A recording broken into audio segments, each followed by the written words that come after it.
नमस्कार किसान साथियों, स्वागत है आप सभी का एक बार फिर से मालवा की खेती यूट्यूब चैनल पे। किसान साथियों, आज हम इस वीडियो में बात करने वाले हैं गेहूं की फसल में आने वाले पीलापन की और इस समस्या को कैसे दूर करें इसके बारे में। किसान साथियों, सामान्यतः गेहूं में पीलापन दिखता है तो किसान भाई यूरिया का प्रयोग करते हैं। कोई किसान भाई 2 बार यूरिया का प्रयोग करते हैं और कभी वो अपनी समस्या किसी को बताते हैं तो कोई तो कहता है कि ठंड ज़्यादा हो रही है इसलिए आपके गेहूं में पीलापन है, जबकि ठंड हमेशा से ही गिरती आ रही है किसान साथियों। और कोई कहता है कि आपने पानी ज़्यादा भर दिया खेतों में इसलिए पीलापन आ गया है। क्योंकि किसान साथियों, यदि हम अपने क्षेत्र की बात करें, मंदसौर, नीमच, रतलाम, और यहाँ पर जो सिंचाई का तरीका है गेहूं की फसल में वो है क्यारी पद्धति से, तो इतना कोई पानी गेहूं की फसल में भरता नहीं है कि जिससे उसमें पीलापन आ जाए। कोई बताता है कि फंगस की वजह से भी पीलापन आता है, लेकिन किसान साथियों, जब आपकी गेहूं की फसल में पीलापन आए और पीले पड़कर पौधे सूख रहे हैं तो सबसे पहले आपको ये चेक करना है कि आपकी फसल के जड़ों में ये जो आप चित्र देख पा रहे हैं इस प्रकार का माहू कीट तो नहीं लगा है। ये कीट यदि आपकी फसल में लगा है, चाहे आप कितना पानी पिलाओ किसान साथियों, चाहे आप कितना नाइट्रोजन दो, चाहे आप कोई सा भी खाद डालो या मौसम में कुछ भी उतार चढ़ाव हो, तो भी अगर ये कीट लगा है तो आपकी फसल में पीलापन आएगा ही आएगा। क्योंकि किसान साथियों, जो भी जड़ें न्यूट्रिशन खींचती है आपकी फसल की, उनको ये चूस लेता है, या यूँ कहें कि पोषक तत्वों की पूर्ति फसल को होने ही नहीं देता है। धीरे धीरे इस प्रकार की समस्या किसान साथियों पौधे के सूखने का कारण बन जाती हैं और समस्या कोई और है और आप ट्रीटमेंट कोई और कर रहे हैं। जब भी आपकी गेहूं की फसल में कोई घेरे में इस प्रकार का पीलापन दिखे तो सबसे पहले आपको पौधे को उखाड़ कर देखना है। इस प्रकार के कीड़े यदि वहां पर लगे हैं तो किसान साथियों आपको इसका ट्रीटमेंट करना है, चाहे आपकी फसल सूखी हो चाहे आपने उसको पिला दिया हो। इसके लिए क्या करना है किसान साथियों, बाज़ार में एक बहुत ही अच्छा कीटनाशक मिलता है जो कि आता है इमिडाक्लोरपिड के नाम से, और इसका स्प्रे आप किसान साथियों कर सकते हैं।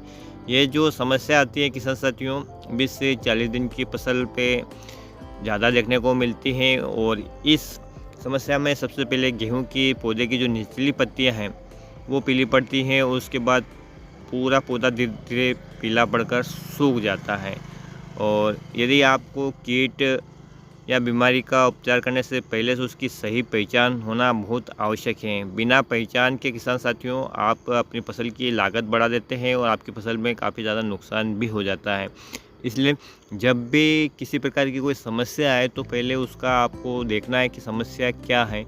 ऐसा किसी के कहने से ही आप कोई भी दवाई खाद ना डालें, एक बार खुद भी उसका परीक्षण करें और उसके बाद ही आप यदि किसान साथियों इस प्रकार से जानकारी लेकर जो छोटी मोटी दवाइयाँ हैं और जो छोटी मोटी समस्या है इनके बारे में आप जान लेते हैं तो निश्चित रूप से आपके कम लागत में भी अच्छी फसल हो जाती है।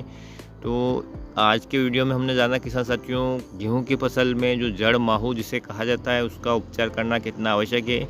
बिना इसके उपचार के आप चाहे कितना भी ट्रीटमेंट कर ले, आपकी गेहूं की फसल का पीलापन दूर नहीं होगा।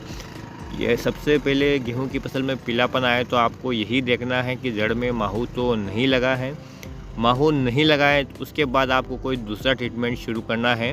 केवल और केवल पीलापन का वजह किसान साथियों नाइट्रोजन की कमी यानी किसी पोषक तत्व की कमी, ठंड ज़्यादा होना, या जो पानी भरने का जो सिंचाई करते हैं आप उसका कारण नहीं होता है। सबसे बड़ा मेन रीज़न तो ये जो माहू कीट है यही होता है, पौधे का जीवन रस चूस लेता है और पौधे को सूखा ही देता है। पहले ये समस्या थोड़े थोड़े एरिया में शुरू होती है और ये समस्या आगे बढ़ भी सकती है, तो समय से उपचार करें और अपनी फसल में जो भी आपने पोषण दिया है फसल उसे पूरी तरह से ले। इसलिए इस कीट को समाप्त करना बहुत ज़रूरी है।